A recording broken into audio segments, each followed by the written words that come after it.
ಚಿತ್ರ ರೂಮಿಗೆ ಕರ್ಕೊಂಡು ಹೋಗಮ್ಮ ಇವಳನ್ನ. ಯಾವ ರೂಮ್ ಮತ್ತೆ? ಇನ್ಯಾವ ರೂಮ್ಗೆ? ಅರ್ಜುನ್ ರೂಮ್ ಪಕ್ಕ ಒಂದು ರೂಮ್ ಇದೆಯಲ್ಲ, ಅಲ್ಲಿ ಕರ್ಕೊಂಡು ಹೋಗು. ಹಾಂ ಹೌದು, ಆ ರೂಮ್ ಖಾಲಿ ಇದೆ. ಸರ್ ಬಾ ಮಣಿ.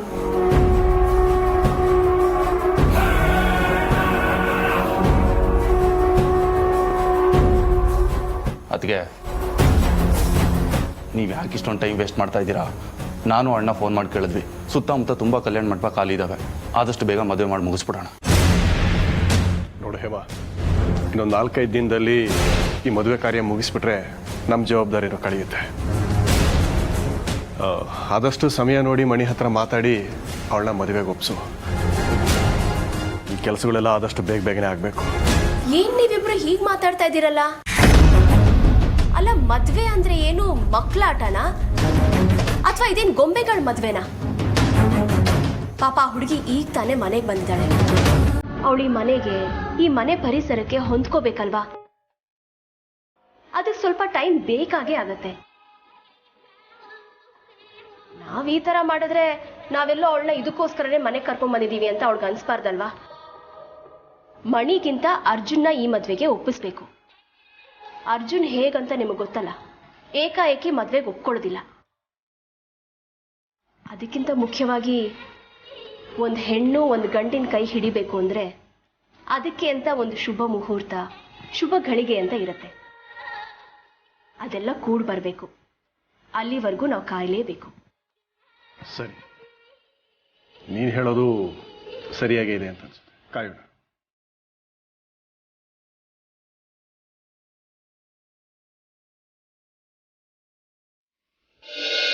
ಮನೆ ನಿಮ್ಗೆ ಇಷ್ಟ ಆಯ್ತಾ? ಮನೆಗಿಂತ ಮನೇಲಿರೋರು ತುಂಬ ಇಷ್ಟ ಆದರು. ಹೌದಾ? ಯಾರು ಇಷ್ಟ ಆದರು? ಇಂತಿಂಥವ್ರು ಅಂತ ಹೇಳೋಕ್ಕಾಗತ್ತಾ? ಹಾಗಾದ್ರೆ ಮನೇಲಿರೋರು ಎಲ್ಲರೂ ನಿನಗಿಷ್ಟ ಆದರು ಅಂತ ಆಯಿತು. ಹಾಂ, ಎಲ್ಲರೂ ಇಷ್ಟ ಆದರು. ಅದರಲ್ಲೂ ಒಬ್ಬರು ಮಾತ್ರ ತುಂಬ ಇಷ್ಟ ಆದರು. ಹೌದಾ? ಯಾರದು? ಎಲ್ಲ ಈಗಲೇ ತಿಳ್ಕೊಂಬಿಟ್ರೆ ಸ್ವಾರಸ್ಯ ಏನಿರುತ್ತೆ ಚಿತ್ರಕ್ಕ? ನಿಧಾನವಾಗಿ ತಿಳ್ಕೊಂಡ್ರೆ ತಾನೇ ಆ ಸಂತೋಷನ ಅನುಭವಿಸೋಕ್ಕಾಗೋದು. ನಿನ್ನ ರೂಪ ಎಷ್ಟು ಚೆನ್ನಾಗಿದೆಯೋ ನೀನು ಆಡೋ ಮಾತು ಕೂಡ ಅಷ್ಟೇ ಚೆನ್ನಾಗಿದೆ. ಅಂದಹಾಗೆ ನಮ್ಮ ಯಜಮಾನ್ರಿದ್ದಾರಲ್ಲ, ಅವ್ರಿಗೆ ಒಬ್ಬ ತಮ್ಮ ಇದ್ದಾನೆ. ಅವನು ಎಷ್ಟು ಹ್ಯಾಂಡ್ಸಮ್ ಆಗಿದ್ದಾನೆ ಗೊತ್ತಾ? ನೀನೇನಾದರೂ ಅವನು ನೋಡಿದ್ರೆ ಫುಲ್ ಫಿದಾ ಆಗೋಗ್ತೀಯ. ಇನ್ನೊಂದು ವಿಷಯ ಗೊತ್ತಾ? ಅವನಿಗಿನ್ನೂ ಮದುವೆ ಆಗಿಲ್ಲ. ಅಯ್ಯೋ ಬೆತ್ತಿ, ಅರ್ಜುನ್ ಬಗ್ಗೆ ನಿನಗಿಂತ ನನಗೆ ಚೆನ್ನಾಗಿ ಗೊತ್ತು. ಅವನ್ನ ಪಡ್ಕೊಳ್ಳೋಕೆ ಹೇಗೆ ಚಡ್ಪಡಿಸ್ತಾ ಹಾತೊಳ್ತಾ ಇದ್ದೀನಿ ಅನ್ನೋದು ನನಗೆ ಮಾತ್ರ ಗೊತ್ತು.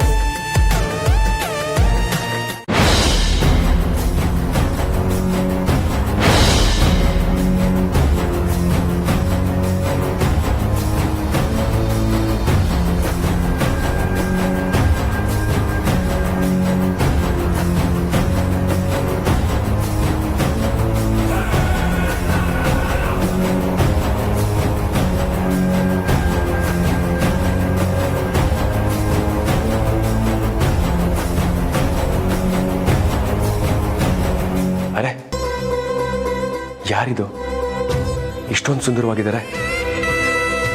ಬಳಕೋ ಬಳ್ಳಿ ಥರ,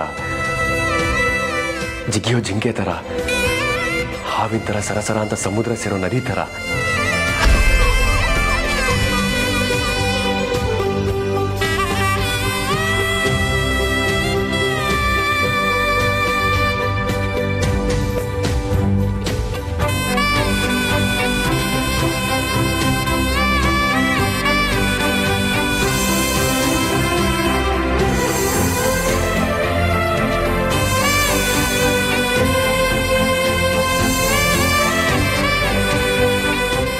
ಅರ್ಜುನ್, ಹೇ ಅರ್ಜುನ್, ಯಾವ ಲೋಕದಲ್ಲಿ ಮುಳುಗಿದ್ಯಾ?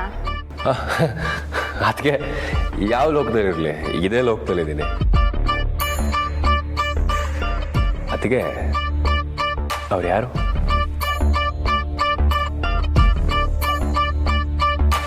ಏನಪ್ಪ, ಯಾವತ್ತು ಯಾರ ಬಗ್ಗೆನೂ ಇಲ್ದಿರ ಕುತೂಹಲ ಏನಿವತ್ತು? ಹಾಗೇನಿಲ್ಲ ಅದಕ್ಕೆ. ಅವ್ರು ಯಾರು ಅಂತ ಹೇಳಿ ಅದಕ್ಕೆ. ಅವಳ ಅವಳು ನನ್ನ ಫ್ರೆಂಡು. ಇನ್ನೊಂದು ಸ್ವಲ್ಪ ದಿನ ಇದೇ ಮನೇಲಿ ಇರ್ತಾಳೆ. ನಿಮ್ಮ ಫ್ರೆಂಡ್ ಏನೋ ಸರಿ, ನಮ್ಮನೇಲಿ ಯಾಕಿರ್ತಾರೆ? ಯಾಕೆ ಏನು ಅನ್ನೋದು ಎಲ್ಲ ನಿಧಾನವಾಗಿ ನಿನಗೆ ಅರ್ಥ ಆಗುತ್ತೆ ಬಿಡು. ಅಚ್ಚರಿ ಅದಕ್ಕೆ ಅವ್ರ ಹೆಸರು? ಅದೆಲ್ಲ ನಿನಗೆ ಯಾಕಪ್ಪ ಅರ್ಜುನ್? ಆ ಮಹಾಭಾರತದ ಅರ್ಜುನ್ಗೆ ದ್ರೌಪದಿ, ಚಿತ್ರಾಂಗದೆ, ಸುಭದ್ರೆ ಹೆಂಡ್ತಿರೋ ಹಾಗೆ ಈ ಅರ್ಜುನ್ಗೂ ಇರಬೇಕು ಅನ್ನೋ ಆಸೆನಾ? ಅದಕ್ಕೆ ಸುಮ್ಮನೆ ರೀ.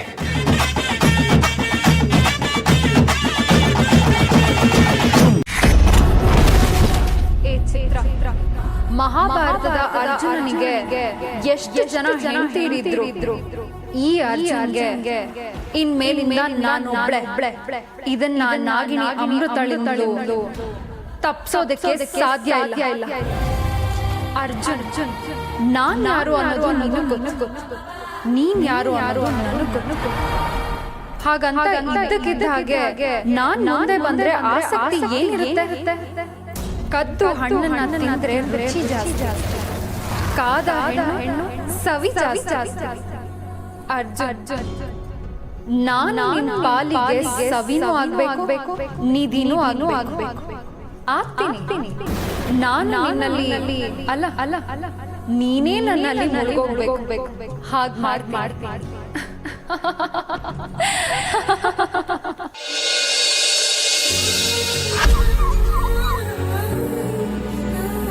ಯಾರೇ ನನ್ನ ಜೀವನದಿಂದ ದೂರ ಹೋದ್ರು, ನನ್ನ ಅರ್ಜುನ್ ಅವರು ನನ್ನ ಪಾಲಿಗಿರ್ತಾರೆ ಅಂತ ಆಸೆಯನ್ನು ಆಕಾಶದಲ್ಲಿ ನೂರಾರು ಕನಸುಗಳನ್ನ ಕಂಡಿದೆ. ಆದರೆ ಆ ಕನಸುಗಳು ಕನಸಾಗಿ ಉಳಿದೋಗುತ್ತೆ ಅಂತ ಭಯ ಆಗ್ತಿದೆ. ಅಲ್ಲ,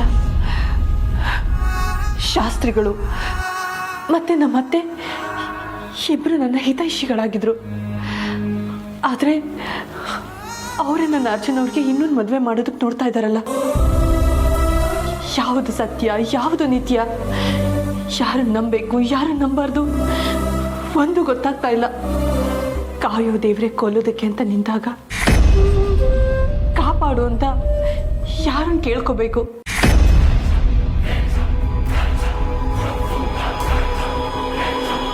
ಅರಮನೆಯ ಅರಗಿಲಿಯ ಅಂತರಾಳದಲ್ಲಿ ಶೋಕ, ಕಂಪಿನ ಇಂಪಿನ ಕೋಗಿಲೆಯ ಕೊರಳಿನಲ್ಲಿ ಮೂಕ, ಕೊರಗಿನ ಕೊಳಲು, ಮೂಕ ಮನಸ್ಸಿನ ಅಳಲು. ಮೂಕವಾದರೂ ಶೋಕವಾದರೂ ನಾಕದ ದರ್ಶನವಿಲ್ಲ. ನಾಕ ನರಕದ ಮೂಲ ನಾರಾಯಣನ ಪಾದ.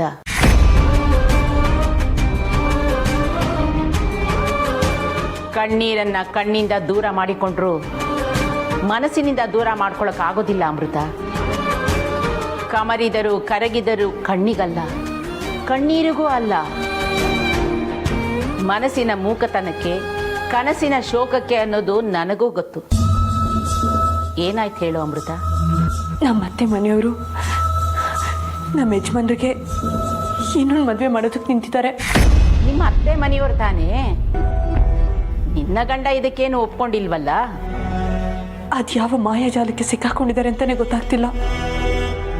ಅವರು ಕೂಡ ಬೇರೆ ಮದುವೆ ಆಗೋದಕ್ಕೆ ಒಪ್ಕೊಂಡಿದ್ದಾರೆ. ಅಗ್ನಿ ಸಾಕ್ಷಿಯಾಗಿ ಕೈ ಹಿಡಿದ ಸತಿ ಬದುಕಿರುವಾಗಲೇ ಇನ್ನೊಂದು ಮದುವೆಗೆ ಒಪ್ಪಿಕೊಂಡಿದ್ದಾನೆ ಅಂದರೆ ಅವನು ನಿನಗೆ ಲಾಯಕ್ಕಾದ ಗಂಡ ಅಲ್ಲ. ಸುಮ್ಮನೆ ಅವನ ಬಗ್ಗೆ ಯೋಚನೆ ಮಾಡಿ ನಿನ್ನ ನೆಮ್ಮದಿ ಶಾಂತಿಯನ್ನ ಹಾಳು ಮಾಡ್ಕೋತಾ ಇದೀಯಾ. ದೇವರು ಇಟ್ಟಾಗತ್ತೆ, ನೀನು ಧೈರ್ಯವಾಗಿರು.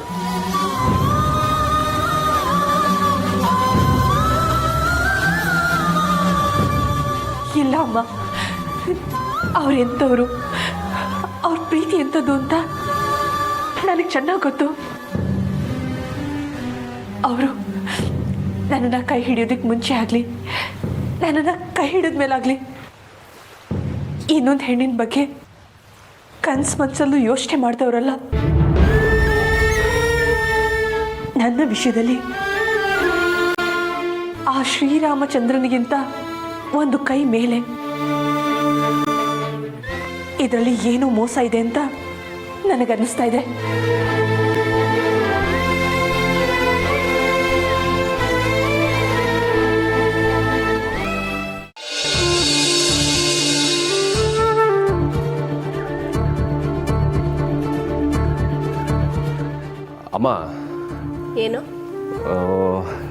ನಮ್ಮ ಮನೆಗೆ ಹೊಸಬ್ರು ಯಾರೋ ಬಂದಿದಾರಲ್ಲ, ಯಾರಮ್ಮ ಅದು? ನಾನು ಆಗಲೇ ಹೇಳಿದ್ನಲ್ಲ ಅರ್ಜುನ್, ಅವಳು ನನ್ನ ಫ್ರೆಂಡು ಅಂತ. ನಿನಗೆ ನನ್ನ ಮಾತಿನ ಮೇಲೆ ನಂಬಿಕೆನೇ ಇಲ್ಲ. ಆಗಲೇ ಅತ್ತೆನ ವಿಚಾರಿಸೋಕ್ಕೆ ಬಂದ್ಬಿಟ್ಟೆ. ಹೌದು, ಯಾವ ಹುಡುಗಿನೂ ಕಣ್ಣೆತ್ತು ಕೂಡ ನೋಡ್ದೇರ ನೀನು ಏನಿವತ್ತು ಆ ಹುಡುಗಿ ಬಗ್ಗೆ ಅಷ್ಟೊಂದು ವಿಚಾರಿಸ್ತಾ ಇದೆಯಾ? ಏನಪ್ಪ ಸಮಾಚಾರ? ಅವಳನ್ನ ನೋಡಿ ನೀನೇನಾದರೂ ಫಿದಾ ಆಗಿದೆಯಾ? ಹಾಗೇನಿಲ್ಲ ಅದಕ್ಕೆ, ಸುಮ್ಮನೆ ರೀ ನೀವು. ಹಾಗೇನಿಲ್ಲ ಅಂತ ನೀನು ಬಾಯಿ ಮಾತಲ್ಲಿ ಹೇಳ್ತಿದ್ರು, ಅಂಥದ್ದು ಏನೋ ಇದೆ ಅಂತ ಕೆಂಪಗಾಗಿರೋ ನಿನ್ನ ಕೆನ್ನೆ ಹೇಳ್ತಿದೆ. ಅದಕ್ಕೆ ಸುಮ್ಮನೆ ಏನೇನೋ ಹೇಳ್ಬೇಡಿ ನೀವು, ಸುಮ್ಮನೆ ರೀ. ಯಾಕಪ್ಪ, ಒಳ್ಳೆ ಮದುವೆ ಗಂಡಿನ ಥರ ತುಂಬ ನಾಚ್ಕೋತಾ ಇದೆಯಾ? ಇನ್ನೂ ಇಲ್ಲೇ ನಿಂತಿದ್ರೆ ಏನೇನೋ ಹೇಳಿ ನನ್ನ ತಲೆ ಕೆಡಿಸ್ಬಿಡ್ತೀರಾ ಅಷ್ಟೇ. ಅರ್ಜುನ್, ಒಂದು ನಿಮಿಷ ನಿಂತ್ಕೋ. ಏನಮ್ಮ? ನಿನ್ನ ಹತ್ರ ಒಂದು ಮುಖ್ಯವಾದ ವಿಷಯ ಮಾತಾಡಬೇಕು. ಏನು ಹೇಳಮ್ಮ? ನೋಡು ಅರ್ಜುನ್, ಬದುಕು ಅನ್ನೋದು ನಿಂತ ನೀರಾಗಿರಬಾರ್ದು, ಹರಿಯೋ ನದಿಯಾಗಿರಬೇಕು. ನಿಂತ ನೀರು ಕೊಳೆತು ನಾರಿರೋ ಉದಾಹರಣೆಗಳಿದೆ, ಆದರೆ ಹರಿಯೋ ನದಿ ಸ್ವಚ್ಛವಾಗಿರುತ್ತೆ, ಪವಿತ್ರವಾಗಿರುತ್ತೆ, ಪೂಜ್ಯ ಸ್ಥಾನದಲ್ಲಿರುತ್ತೆ. ಅದೇ ನೀರನ್ನೇ ದೇವರ ಅಭಿಷೇಕಕ್ಕೂ ಉಪಯೋಗಿಸಬಹುದು. ನಿಂತ ನೀರಾಗದೆ ಹರಿಯೋ ನದಿಯಾಗಿದ್ರೆ ಅದಕ್ಕೊಂದು ಸಾರ್ಥಕತೆ ಸಿಗತ್ತೆ. ಅಮ್ಮ, ನೀನು ಏನು ಹೇಳ್ತಾ ಇದೆಯಾ ನನಗೇನೂ ಅರ್ಥ ಆಗ್ತಾ ಇಲ್ಲ. ಅವಳು ಹೇಳ್ತಾ ಇರೋ ನದಿ ತನಗೆ ಪಾಡಿಗೆ ತಾನು ಅರಿತಾ ಇರುತ್ತೆ. ಅಕ್ಕಪಕ್ಕ ಯಾರೇ ಏನೇ ಅಂದ್ರು ಏನೇ ಬಂದರೂ ತಾನು ಮಾತ್ರ ಸಮುದ್ರ ಸೇರುತ್ತೆ. ಮನುಷ್ಯನ ಜೀವನನೂ ಹಾಗೆ ಇರಬೇಕು ಅಂತ ನಿಮ್ಮಮ್ಮ ಹೇಳ್ತಿದ್ದಾಳೆ. ಜೀವನದಲ್ಲಿ ಯಾರೋ ಬಂದರೂ ಏನೋ ಆಯಿತು ಅಂತ ಅದೇ ನೆನಪಲ್ಲಿ ನಾವು ಕೊರಗ್ತಾ ಇದ್ರೆ ಜೀವನ ಅನ್ಸ್ಕೊಳ್ಳೋದಿಲ್ಲ. ನೀವು ಏನು ಹೇಳ್ತಾ ಇದ್ದೀರಾ ಅಂತ ಒಂದು ಸ್ವಲ್ಪ ನೇರವಾಗಿ ಹೇಳಿ. ನೋಡು, ಅಮೃತ ನಿನ್ನ ಜೀವನದಿಂದ ದೂರ ಹೋಗಾಯ್ತು. ಅವಳು ಮತ್ತೆ ವಾಪಸ್ ನಿನ್ನ ಜೀವನಕ್ಕೆ ಬರ್ತಾಳೆ ಅನ್ನೋ ನಂಬಿಕೆ ಇಲ್ಲ. ನೀನು ಅವಳ ನೆನಪಲ್ಲೇ ಹೀಗೆ ಕೊರಗ್ತಾ ಇದ್ರೆ ನಾವೆಲ್ಲರೂ ನೊಂದ್ಕೋತೀವಿ ಅಷ್ಟೇ. ಮಗ ಸಂತೋಷವಾಗಿ ಖುಷಿಯಾಗಿರಬೇಕು ಅನ್ನೋದೇ ತಾನೆ ಪ್ರತಿಯೊಬ್ಬ ತಂದೆ ತಾಯಿನೂ ಬಯಸೋದು. ಅದಕ್ಕೀಗ ನಾನೇನು ಮಾಡಬೇಕು? ನೀನು ಆ ಅಮೃತನ ಮತ್ತು ಬೇರೆ ಮದುವೆ ಆಗಬೇಕು. ಅದು ಮಾತ್ರ ಈ ಜನ್ಮದಲ್ಲಿ ಸಾಧ್ಯ ಇಲ್ಲ.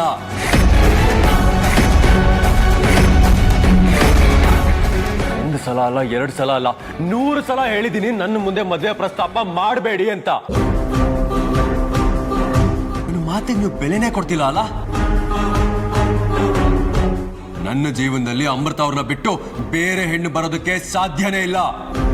ಇನ್ನೆಲ್ಲಿಂದ ಬರ್ತಾಳೆ ಅರ್ಜುನ್ ಅವಳು? ಆಗ್ಲೇ ಮನೆಯಿಂದ ದೂರ ಹೋಗಾಯ್ತಲ್ಲ. ದೂರ ಹೋಗಿರ್ಬೋದು, ಆದ್ರೆ ಸತ್ತಿಲ್ಲ. ಹಾಗೊಂದ್ ವೇಳೆ ಸತ್ತಿದ್ರು ನಾನು ಅವ್ರ ನೆನಪಲ್ಲೇ ಜೀವ ಬಿಡ್ತೀನಿ ಹೊರತು ನೀವು ಹೇಳ್ದಾಗೆ ಬೇರೆ ಮದುವೆ ಆಗೋದಿಲ್ಲ.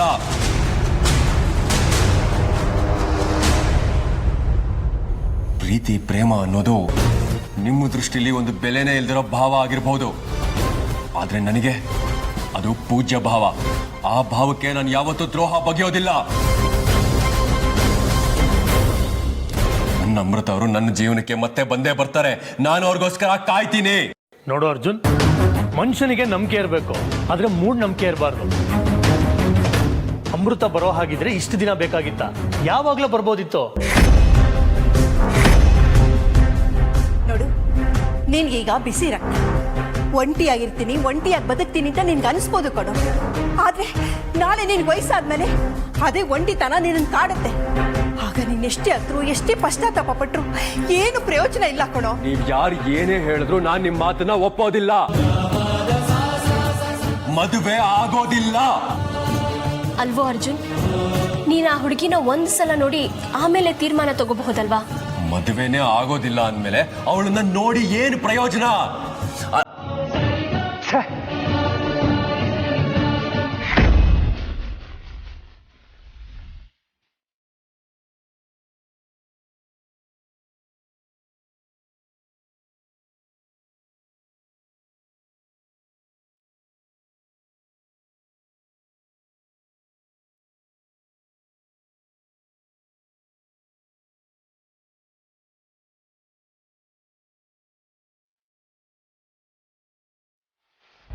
ಅರ್ಜುನ್, ನನ್ನ ನೋಡದೆ ಇರೋಷ್ಟು ಹಠನಾ ನಿನಗೆ?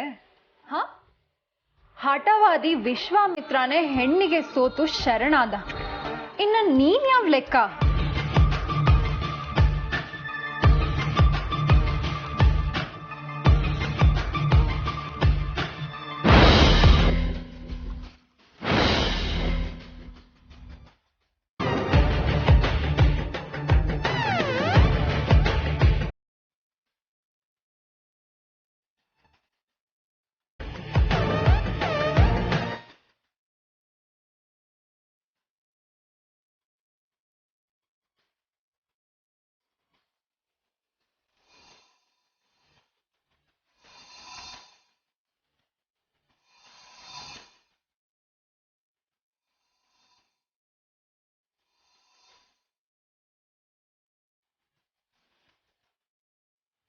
ಮಣಿಯವರೇ,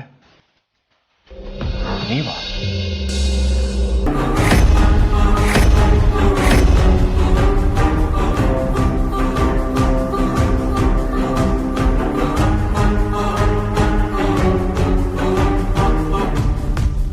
ನೋಡಿದ್ಯಾ, ನನ್ನ ಒಂದೇ ಒಂದು ನೋಟ ನಿನ್ನ ಒಳಗಡೆ ಇರೋ ಅಮೃತನ್ನ ಹೇಗೆ ಮರೆ ಮಾಡ್ಬಿಡ್ತು.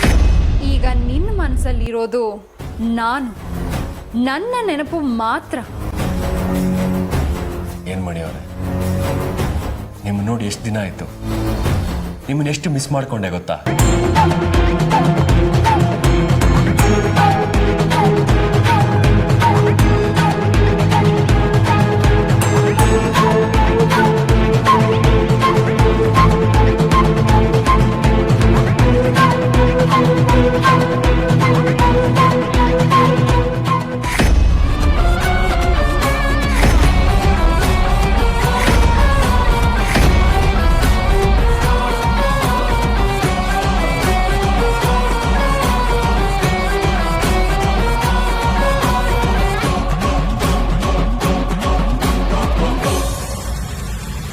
ಅರ್ಜುನ್, ಇಷ್ಟು ಸಾಕು ನಿನ್ನ ನಾನು ನನ್ನ ಗುಲಾಮನಾಗಿ ಮಾಡ್ಕೊಳ್ಳೋದಕ್ಕೆ.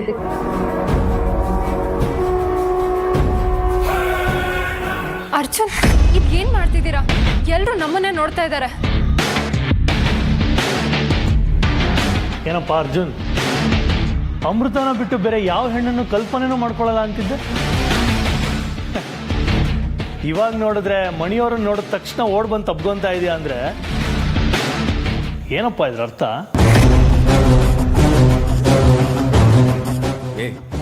ನೀನು ಇದಕ್ಕೆಲ್ಲ ಬೇರೆ ಏನೋ ಕಲ್ಪನೆ ಮಾಡ್ಕೊಳ್ಳೋದಕ್ಕೆ ಹೋಗ್ಬೇಡ. ಮಣಿಯವ್ರು ನನಗೆ ಮೊದಲೇ ಗೊತ್ತಿತ್ತು.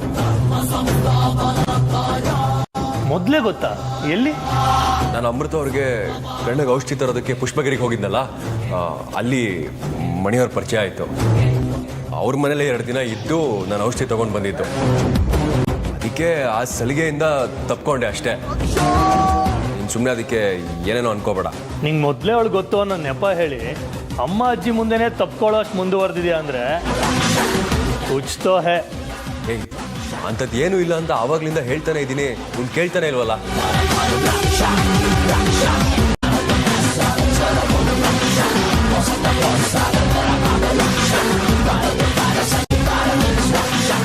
ಮಣಿ, ಅವನು ಹಾಗೆ ಬಂದು ತಬ್ಕೊಂಡ ಅಂತ ಬೇಜಾರು ಮಾಡ್ಕೋಬೇಡಮ್ಮ. ಇತ್ತೀಚೆಗೆ ಅವನ ಮನಸ್ಥಿತಿ ಸ್ವಲ್ಪ ಸರಿ ಇಲ್ಲ. ಅವನು ತುಂಬ ಒಳ್ಳೆ ಹುಡುಗನೇ. ಪರವಾಗಿಲ್ಲ ಬಿಡಿ.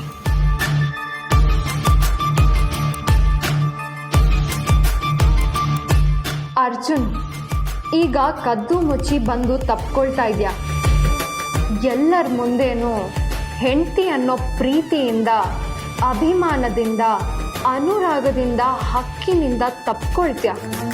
ಆ ಕಾಲ ದೂರ ಇಲ್ಲ, ಬಹಳ ಹತ್ರದಲ್ಲೇ ಇದೆ. ಅರ್ಜುನ್ ಅವರು ನನ್ನಿಂದ ದಿನ ದಿನಕ್ಕೆ ದೂರ ಆಗ್ತಾನೆ ಹೋಗ್ತಾ ಇದ್ದಾರೆ. ಆದ್ರೆ ಅದನ್ನ ತಡೆಯೋದು ಹೇಗೆ, ಅವರನ್ನ ಮತ್ತೆ ಪಡ್ಕೊಳ್ಳೋದು ಹೇಗೆ ಅಂತ ಗೊತ್ತಾಗ್ತಾ ಇಲ್ವಲ್ಲ.